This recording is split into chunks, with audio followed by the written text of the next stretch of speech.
Episode 35 of The Independent Agent. I am Jordan. This is my radio announcer voice.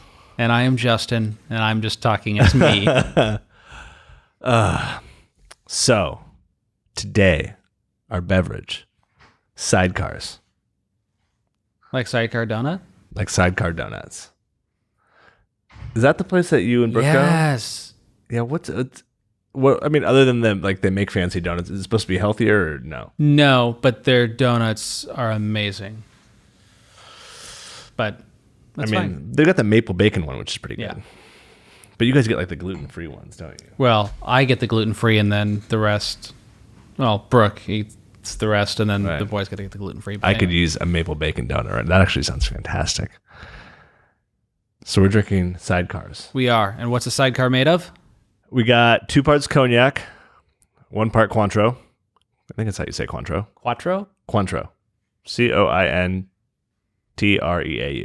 Cointreau. What is Cointreau? It's like a Grand Marnier. Also. Fancy triple sec. All right. Okay. Yeah, kamikaze time. And then I think like another part lemon. They're supposed to have a sugar rim, but that's gross to me. It's amazing all the stuff we have in our office at your disposal. I went out and just bought a whole booze cabinet. Got it. Yeah. So now it's just all there. If you would have picked up your phone earlier, I wouldn't have had to double buy the Cointreau, but it's okay. You didn't love me. There were other people in the office. Yeah. Justin watches Netflix on his phone at lunchtime. So if I'm calling, he just ignore. It was actually Amazon Prime or Amazon Video, and I was watching Vikings. I'm trying to get all caught up. So you don't watch it on Hulu? I don't have Hulu. You don't have Hulu? I don't have Hulu. Oh. Anywho. Dude. Lagatha is probably the most awesome woman ever. She is. She's I don't want to say bad words. She kick your ass. I'm not that difficult to beat, but. Ragnar Lothbrok. All right. Question number 1. I have been a commercial lines account manager for a few years. In a recent conversation with my manager about my future career goals, I was told that I would not be eligible for a promotion unless I went back and finished and got my college degree. I have a lot of reasons for not wanting to go back, but am I limiting my options by not getting a college degree? Okay. Setting aside the ridiculousness of that question. Wait, we didn't even try That's what I'm drinking. That's why we didn't try the drink. I got distracted. Okay, here we go. Sidecar donuts. Not a fan. I don't like that. No. It maybe it needs that sugar rim, but even that would not. Ugh. Yeah. Ugh. Aren't you glad I brought my Michelob Ultra? You didn't bring me a Michelob Ultra. It's a water bottle sitting over there. I might go grab them. Okay. Did you forget your thought already? No, I was wondering if it's your manager. Your manager needs to probably lose their job. It's the most irrational, illogical. It is. It's so insane to me that someone would say that. I don't understand that.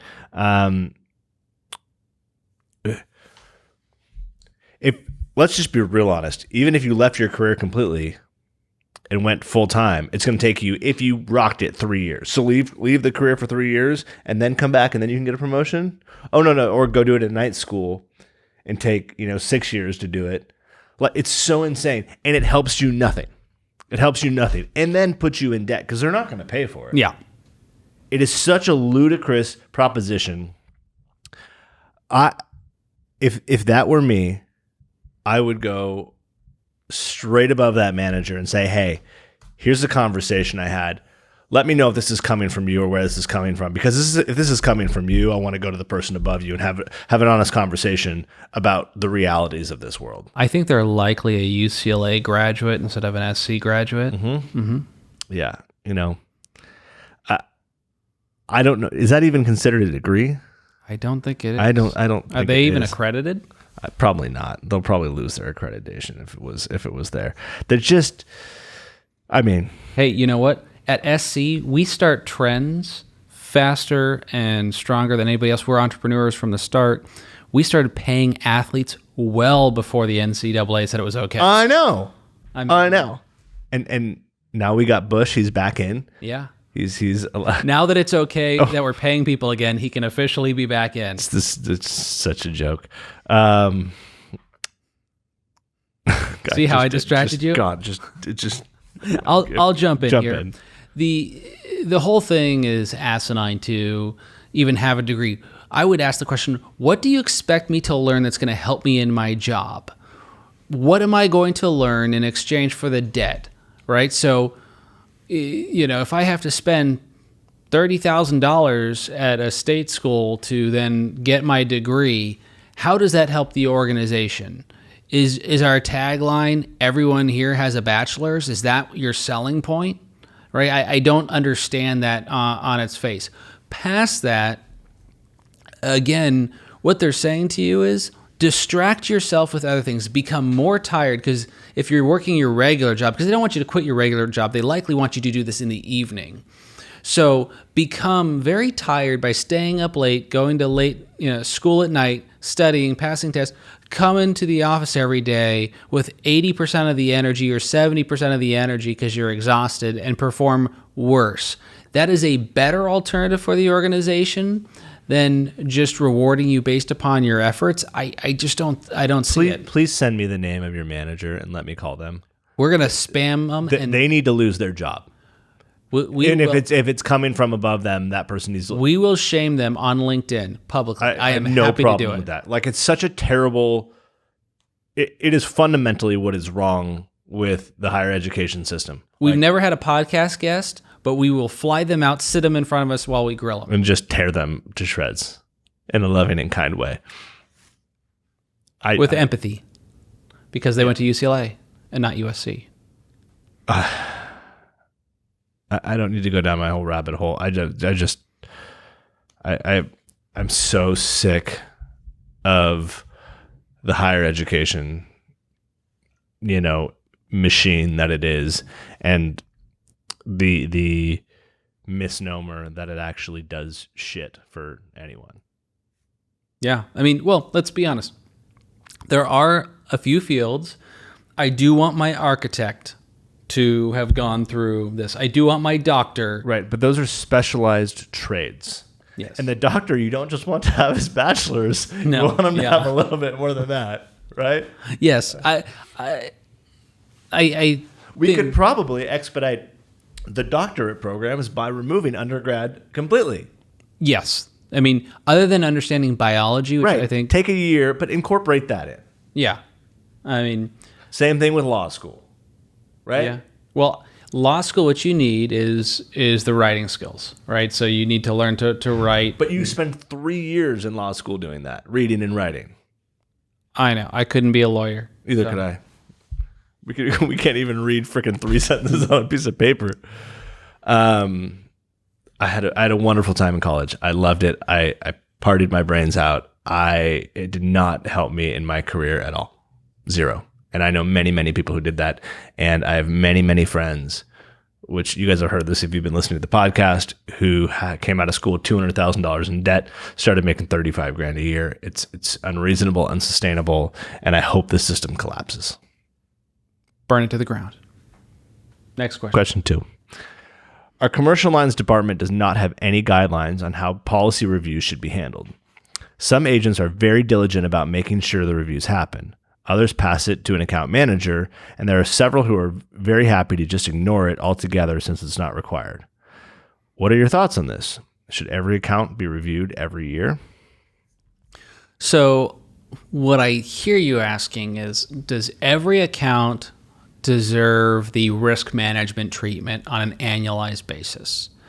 And I think it depends on the size of the account. Right. So if you've got a bunch of bops and you've got this Main Street business, it doesn't require that level of attention to detail because the carrier's coverage is so broad. If you're in the construction space like we are, it requires more attention to detail. And quite honestly, you shouldn't wait till the end of the year. you're in constant discussions with the insured about, hey, this is the job they're bidding, and this is what we're being asked to do. These are our concerns about the job site.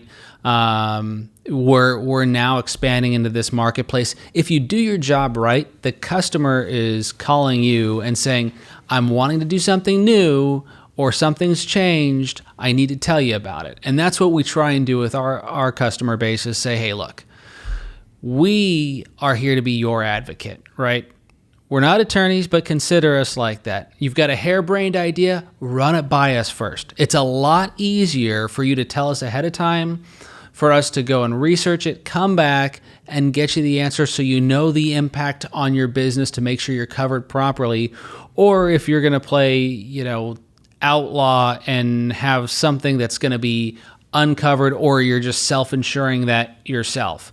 I think it's a far better solution to have proactive dialogue for your account managers, who are the ones doing the daily interaction, to ask, hey, how's everything going? Are you guys looking at going into any new industries and servicing? So if you're in the commercial construction space, are you looking at residential?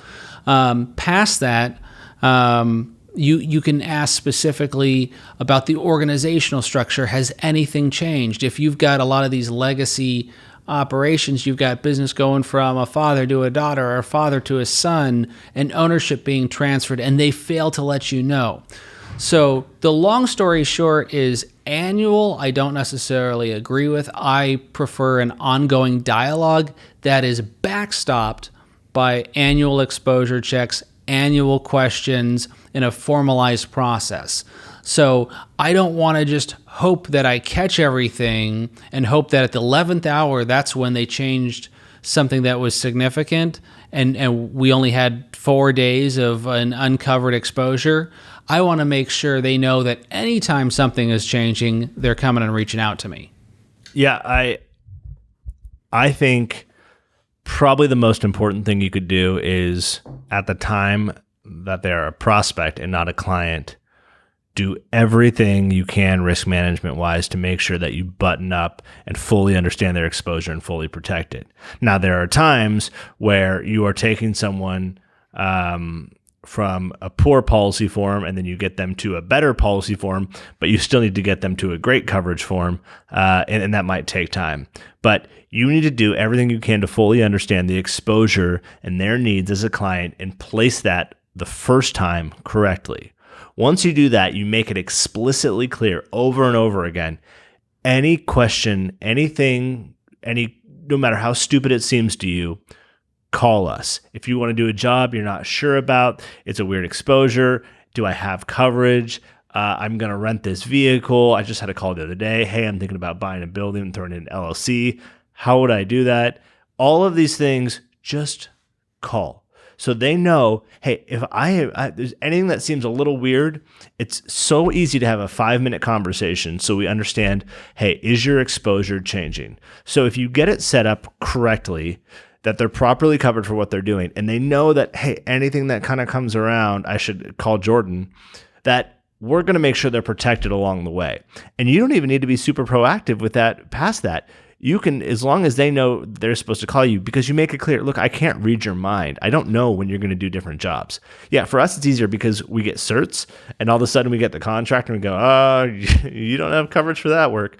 So that's easier on our side. But if you insure restaurants or manufacturers, you're probably not looking at the same type of cert volume and the same contract review that we are. So I would say, set it up correctly, make sure they know to call you. And then, like Justin said, have it backstopped with, you're going to reach out to your clients at least a couple times a year. Maybe if they're really small, it's less, but you are doing that. And then especially, you're starting the renewal process 120 days ahead of time. Yeah. So at least 8 months, after the policy is in force, you're reevaluating, and you have questions on there.